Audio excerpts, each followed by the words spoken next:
ഈ രേഖാചിത്രം തൊട്ടിട്ട് ഇങ്ങോട്ടേക്ക് സാറിന്റെ IMDb പ്രൊഫൈൽ എടുത്ത് നോക്കുമ്പോൾ അതില് വേണു കൊന്നപ്പള്ളി ആൻഡ് മമ്മൂട്ടി പ്രൊജക്ട് എന്ന് പറഞ്ഞിട്ട് അൺടൈറ്റിൽഡ് പ്രൊജക്ട് അങ്ങനെ എഴുതി വരുന്നുണ്ട്. ശരിക്കും ഒരു മമ്മൂക്ക സിനിമ മനസ്സിലുണ്ടോ?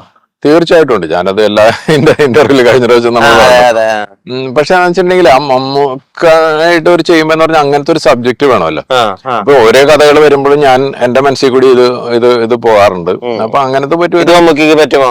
അതെ, മമ്മൂക്ക് പറ്റിച്ച പലരും എന്റെ അടുത്ത് ഇത് മമ്മൂക്ക് പറ്റിയതാണെന്ന് പറഞ്ഞിട്ടൊക്കെ വരുമ്പോ എനിക്ക് മമ്മൂക്കിന് ഇത് പറഞ്ഞിട്ട് അപ്രോച്ച് ചെയ്യാനായിട്ട് നമുക്കൊരു ഇതായിരിക്കുള്ളൂ. അപ്പൊ അതുകൊണ്ട് അങ്ങനത്തെ ഒരു നല്ല ഒരു സാധനം വന്നിട്ടില്ല. അതുകൊണ്ട് ഞാൻ തന്നെ പലരുടെ അടുത്തും പറയാറുണ്ട്, നിങ്ങളൊരു നല്ല സബ്ജക്റ്റ് ആയിട്ട് പോവാ, നമ്മള് മമ്മൂക്കനെ വെച്ച് ചെയ്യാം. മമ്മൂക്ക എന്റെ അടുത്ത് നമ്മൾ ഈ മാമൻ കഴിഞ്ഞ സമയത്ത് പറഞ്ഞിട്ടുള്ളതാണ്. പിന്നെ മമ്മൂക്കായിട്ട് നമ്മുടെ അടുത്ത് അങ്ങനത്തെ ഒരു റിലേഷൻ ഉള്ളതാണ്. അപ്പൊ ഏതെങ്കിലും ഒരു നല്ല സബ്ജക്ട്, അതായത് വ്യത്യസ്തമായിട്ടായിരിക്കുമല്ലോ ഏതെങ്കിലും.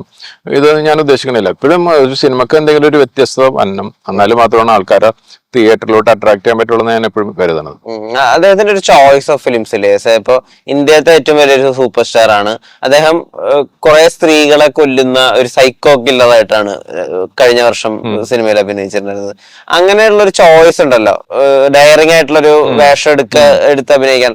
ആ ഒരു മനോഭാവം ശരിക്കും പ്രൊഡ്യൂസർ എന്നുള്ള രീതിയിൽ എത്രമാത്രം പ്രതീക്ഷ?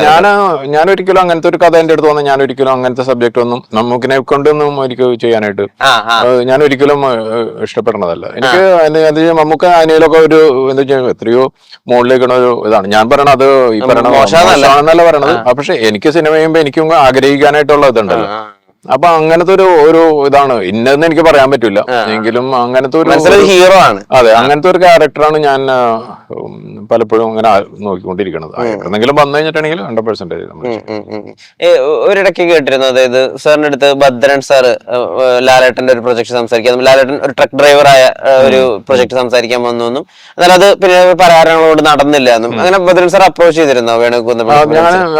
ഞാനത് കേട്ടതാണ്. ഞാൻ ഭദ്രൻ സാർ ഉണ്ടായിരുന്ന പുള്ളിയുടെ അസിസ്റ്റന്റ്, പിന്നെ അതേപോലെ ലാലേട്ടൻ, ആന്റോ ആ പ്രൊജക്ട് ആയിട്ട് വന്നത്.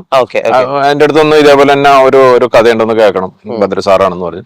അപ്പൊ അത് കേൾക്കാൻ വന്നു കഴിഞ്ഞപ്പോ അന്ന് ലാലേട്ടൻ അവിടെ തന്നെ, ഞങ്ങൾ ഒരേ ബിൽഡിങ്ങിലായതുകൊണ്ട്.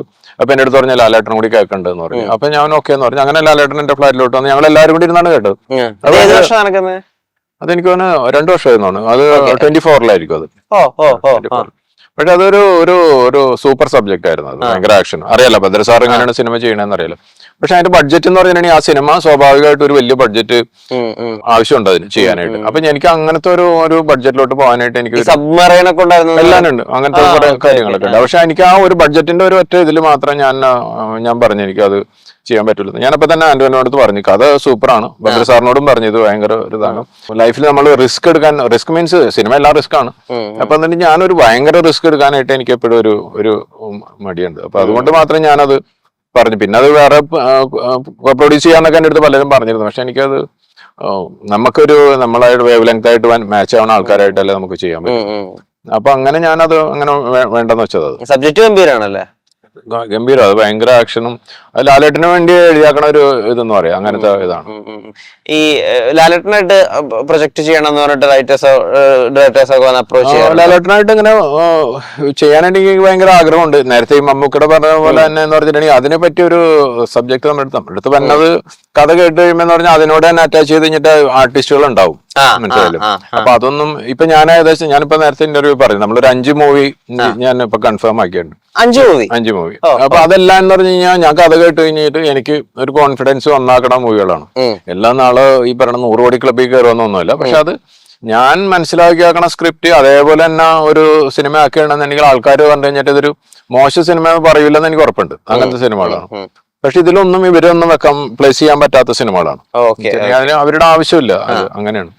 അപ്പൊ അങ്ങനത്തെ വന്നു കഴിഞ്ഞിട്ടുണ്ടെങ്കിൽ അപ്പൊ ഏത് ഒരു പ്രൊഡ്യൂസറിനെ സംബന്ധിച്ച് എപ്പോഴും ആഗ്രഹമാണല്ലോ ഇവരെ പോലത്തെ ലെജൻസിനെ വെച്ചിട്ട് സിനിമ ചെയ്യണം. സിനിമയുടെ പ്രത്യേകത അതിലത്തെ നായികയുടെ റിക്വയർമെന്റ് പ്രായമൊക്കെ വളരെ രസമായിട്ട് തോന്നി.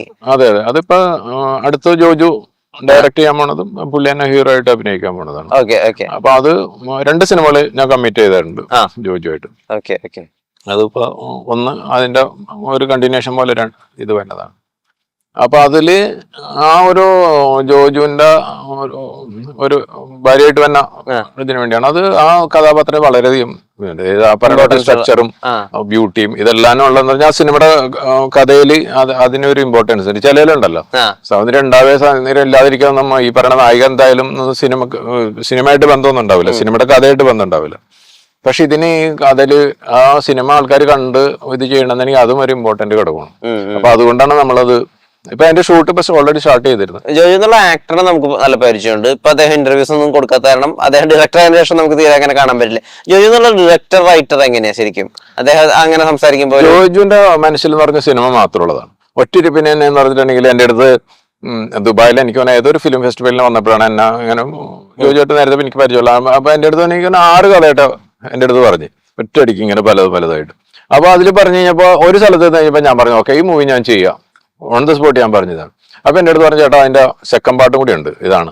അപ്പൊ ഞാൻ പറഞ്ഞു ഓക്കെ അതിന്റെ കഥ പറയാം. അത് കേട്ട് കഴിഞ്ഞപ്പോ ഞാൻ പറഞ്ഞു ഓക്കെ സെക്കൻഡ് പാർട്ട് ഞാൻ ചെയ്യാം. അങ്ങനെ കഴിഞ്ഞിട്ട് ഓൾറെഡി ഇവിടെ വന്ന് എഗ്രിമെന്റ് നമ്മൾ സൈൻ ചെയ്ത് ഇതെല്ലാം കഴിഞ്ഞ് കഴിഞ്ഞിട്ട് ഇന്ന ടൈമിൽ ഇന്ന സിനിമ തീർക്കണം, അടുത്ത കഴിഞ്ഞ് ഇന്ന ചെയ്യണമെന്ന് പറഞ്ഞിട്ട് ഇത് ചെയ്ത് ഇപ്പൊ ജോജു ഇപ്പൊ ഓൾറെഡി അദ്ദേഹം മനസ്സിൽ കഥ പറയാണ്. ആണ് ജോജുന്റെ ഇതിൽ പറഞ്ഞ വേണമെങ്കിൽ ഒരു വേറെ എത്രയോ വലിയൊരു 100 കോടിയുടെ എന്നുണ്ടെങ്കിൽ വലിയ ആർട്ടിസ്റ്റുകളെ വെച്ച് അതും റെഡിയാണ്. അങ്ങനെ ഫുൾ ഈ പറയുന്ന രീതിയിൽ ആക്ഷനും ഇതൊക്കെ ആയിട്ടുള്ള കഥകൾ ഇഷ്ടംപോലെ കഥകൾ. അതിൽ ഒരു അതിശയമാണ് പുള്ളി ഇങ്ങനെ കഥ പറഞ്ഞുകൊണ്ടേയിരിക്കും.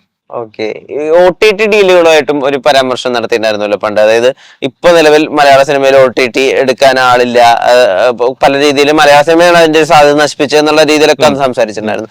പക്ഷെ നമ്മള് ഈ പാൻ ഇന്ത്യ റിലീസും അല്ലെങ്കിൽ പാൻ ഇന്ത്യ മലയാള സിനിമയുടെ അപ്രീസിയേഷൻ ഒക്കെ നോക്കുമ്പോൾ ആളുകൾക്ക് എക്കോ ആയാലും രേഖാചിത്രം ആയാലും ഒക്കെ ഫൈനസ്റ്റ് ഇന്ത്യൻ ഫിലിം എന്നൊക്കെയുള്ള രീതിയിൽ പല സ്ഥലത്തും റാങ്കിങ് 1 ആയിരുന്നു രേഖാചിത്രം.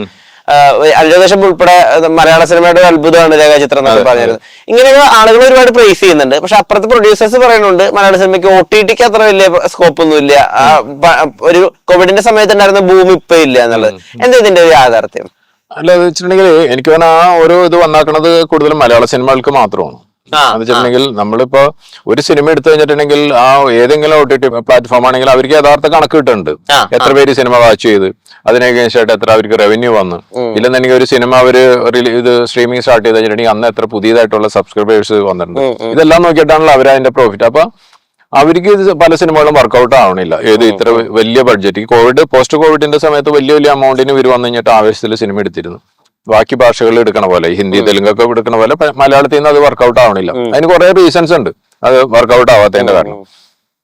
അപ്പൊ അത് വന്നു കഴിഞ്ഞപ്പോ ഈ പറഞ്ഞ ഏത് ബിസിനസ് ആണെങ്കിൽ അങ്ങനെയാണല്ലോ, ലോസ് വന്ന സമയത്ത് അവർ ഇത് കുറച്ചുകൊണ്ട് വരും. അപ്പൊ അത് വന്ന് ഇപ്പൊ നേരത്തെ എന്ന് പറഞ്ഞിട്ടുണ്ടെങ്കിൽ ഇപ്പൊ ഒരു ട്രെയിലർ കാണിച്ചാൽ മതിയായിരുന്നു.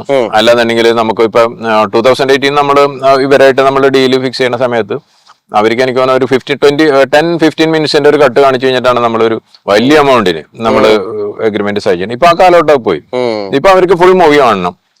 ഫുൾ മൂവി അവരുടെ ടീമുകൾ അതിപ്പോ OTT എന്ന് പറഞ്ഞിട്ടുണ്ടെങ്കിൽ അറിയാലോ, വേൾഡ് ലാംഗ്വേജ് കൊടുക്കുക, എല്ലാ ലാംഗ്വേജും കൂടി ചേർന്നിട്ടാണ് OTT ചെയ്യുന്നത്. അപ്പൊ ആ ഒരു മൂവി ഉണ്ടെങ്കിൽ അവരുടെ തെലുങ്കിൽ നിന്നുള്ള അവരുടെ ഏജൻസി വരും, കന്നഡ വരും, ഹിന്ദി വരും. അപ്പൊ ഇവരെല്ലാവരും നോക്കുമ്പോ ഒരു ചെറിയ കമ്മിറ്റ്മെന്റ് കൊടുക്കുകയൊക്കെ ഇത് ചെയ്യാം. അതെല്ലാം കൂടി ചേർന്നിട്ടാണ് ഒരു പ്രൊഡ്യൂസറിന്റെ അടുത്ത് ഇത് പറയണം. അപ്പൊ ഒരു കൂട്ടായ തീരുമാനമാണ്. അപ്പൊ അതിൽ മെജോറിറ്റിയും പറയണ ഈ സിനിമ വർക്കൗട്ട് ആവില്ല എന്ന് പറഞ്ഞു കഴിഞ്ഞാൽ അവരവിടെ വെച്ച് കഴിഞ്ഞിട്ട് ആണ്. അപ്പൊ അതാണ് ഇപ്പൊ സംഭവിച്ചോണ്ടിരിക്കുന്നത്. അല്ലാതെ പണ്ടത്തെ പോലത്തെ ഒരു റിലേഷന്റെ പേരില്ല, അങ്ങനത്തെ ഒരു കമ്മിറ്റ്മെന്റ് ഒന്നുമില്ല. അപ്പൊ അത് റിസ്ക് തന്നെയാണ്. ഫേസ്ബുക്കില് ദിലീപ് കുറ്റമുക്തനായപ്പോ സത്യമേവ ചെയ്തെന്നൊരു കുറിപ്പൊക്കെ ഇട്ടിട്ടുണ്ടായിരുന്നു. അദ്ദേഹം അടുത്ത സുഹൃത്തും അല്ലെങ്കിൽ അദ്ദേഹത്തിൽ അങ്ങനെ ഒരു സത്യം ഉണ്ടെന്ന് വിശ്വാസമൊക്കെ ഉണ്ടായിരുന്നോ? എനിക്ക് 100% വിശ്വാസം ഉണ്ടായിരുന്നു. ഇല്ലെന്നുണ്ടെങ്കിൽ ഞാൻ അങ്ങനെ ഫേസ്ബുക്കിൽ വന്നിട്ട് ചെയ്യേണ്ട ആവശ്യമില്ല. നമ്മൾ എന്താ വെച്ചിട്ടുണ്ടെങ്കിൽ ഞാൻ അതിന്റെ യാഥാർത്ഥ്യങ്ങളുണ്ടല്ലോ, അതായത് നമ്മളിപ്പോ ദിലീപ് പറയണത് മാത്രമല്ല, കേസ് അന്വേഷിച്ച ആൾക്കാർ അതിന്റെ പുറയില് ഈ പറയണ കോടതിയിൽ ഇത് ചെയ്തിരുന്നു, അങ്ങനെ ഉള്ള എല്ലാവരുമായിട്ടെന്ന് പറഞ്ഞിട്ടുണ്ടെങ്കിൽ ഞാൻ പല രീതിയിൽ ഇതിന്റെ വലിയ പോലീസ് ഉദ്യോഗസ്ഥർ ഇവരൊക്കെ ആയിട്ടെന്ന് പറഞ്ഞിട്ടുണ്ടെങ്കിൽ ഞാൻ പല രീതിയിൽ ബന്ധമുള്ള ഒരാളാണ്. അപ്പൊ നമ്മൾ അങ്ങനെയുള്ള അല്ലാതെ വെറുതെ വീട്ടില് ആളിലടച്ചിരുന്ന് കഴിഞ്ഞിട്ട് കുറച്ച് യൂട്യൂബ് കണ്ടു കഴിഞ്ഞിട്ട് ഒരാളെ നമ്മള് ഇത് പറയണത് ശരിയല്ല. പഠിച്ചിട്ട് തന്നെ അപ്പൊ ഞാൻ ഇവരുടെ നിന്ന് എല്ലാവരുമായിട്ട് സംസാരിച്ചു. പല ആൾക്കാർക്ക് അത് പുറത്ത് പറയാനൊക്കെ ബുദ്ധിമുട്ടുള്ള ആൾക്കാരുണ്ട് അവര്. അപ്പൊ അതിൽ നിന്ന് ഞാൻ മനസ്സിലാക്കിയിട്ടുണ്ട്, അതായത് ഹീസ് ഇന്നസെന്റ്, ഒരു ഇതിലും ഇത് ചെയ്തിട്ടില്ല. പക്ഷെ ഒരു കാര്യം എന്ന് വെച്ചിട്ടുണ്ടെങ്കിൽ നമ്മളൊരാള് ഏതെങ്കിലും രീതിയിൽ ഈ പറയണ സോഷ്യൽ മീഡിയ കൂടി വന്ന് ചീത്ത പറഞ്ഞു കഴിഞ്ഞിട്ടുണ്ടെങ്കിൽ നമുക്ക് നാളെ അത് മാറ്റി പറയാൻ പറ്റില്ല. പ്രത്യേകിച്ച് ഈ പറയണ ഏതെങ്കിലും രീതിയിൽ സെലിബ്രിറ്റികളോ അല്ലെന്നുണ്ടെങ്കിൽ ഈ പറയണ ഈ യൂട്യൂബായിട്ടൊക്കെ നടക്കുന്ന ആൾക്കാരെ സംബന്ധിച്ച് പറ്റും. അപ്പൊ അവര് പിന്നെ ഇതിന്റെ പുറകെ പോകും. ഇവൻ അതാണ് നമ്മൾ കണ്ടാക്കണം. അപ്പൊ പിന്നെ ഒരു കാര്യം എന്ന് പറഞ്ഞു കഴിഞ്ഞാൽ ഇപ്പൊ ഞാൻ അങ്ങനെ പറഞ്ഞു വെച്ചിട്ടുണ്ടെങ്കിൽ അത് കോടതി പറഞ്ഞതിന് ശേഷമാണ്. അതിന് മുന്നേ ഞാൻ പറയണത് ശരിയല്ല. കോടതിയിൽ 8 വർഷം എടുത്ത ഒരു കേസാണ്. അപ്പൊ അത് കോടതി അതും നിസ്സാര ആളല്ല ഇത് ചെയ്താക്കണം. അവരെ സംബന്ധിച്ച് നല്ല റെപ്യൂട്ടേഷൻ ഉള്ള ഒരു ജഡ്ജി പറഞ്ഞു കഴിഞ്ഞിട്ട് ഞാൻ അതിനെ ഓവർകം ചെയ്ത് കഴിഞ്ഞിട്ട് അതല്ല പുള്ളി കുറ്റവാളിയാണെന്ന് പറയണത്. അപ്പൊ നമുക്ക് ഇവിടുത്തെ നീതിന്യായ വ്യവസ്ഥ നമുക്ക് ഈ പറയണ നമ്മൾ റെസ്പെക്ട് ചെയ്യണമല്ല, അല്ലെങ്കിൽ വിശ്വാസമില്ല എന്നുള്ളതല്ല അതിന്റെ ഇത്. അപ്പൊ ഞാനതുകൊണ്ട് പറഞ്ഞോളാം. അതുകൊണ്ട് നമുക്കങ്ങനെ നാളെ ആരെങ്കിലും നമ്മളെ കുറ്റം പറയുമോ അല്ലെങ്കിൽ നമ്മുടെ ഡാമേജ് ആവാം, ഞാനതൊന്നും ചിന്തിക്കുന്ന ഒരാളല്ല. അപ്പൊ ഞാൻ 100% ദിലീപ് ഇതാണെന്ന്, ഞാനൊരു ദിലീപായിട്ടുള്ള ഒരു പ്രൊജക്ടുകൾ നമ്മൾ നേരത്തെ സംസാരിച്ചുകൊണ്ടിരിക്കുന്നതാണ്. അപ്പൊ അത് അതിന്റെ ബഡ്ജറ്റിനെ പറ്റിയൊക്കെ നമ്മൾ സംസാരിച്ചുകൊണ്ടിരിക്കുന്നതാണ്. അപ്പൊ എനിക്കതിൽ കോൺഫിഡൻസ് ഉള്ള ആളാണ്.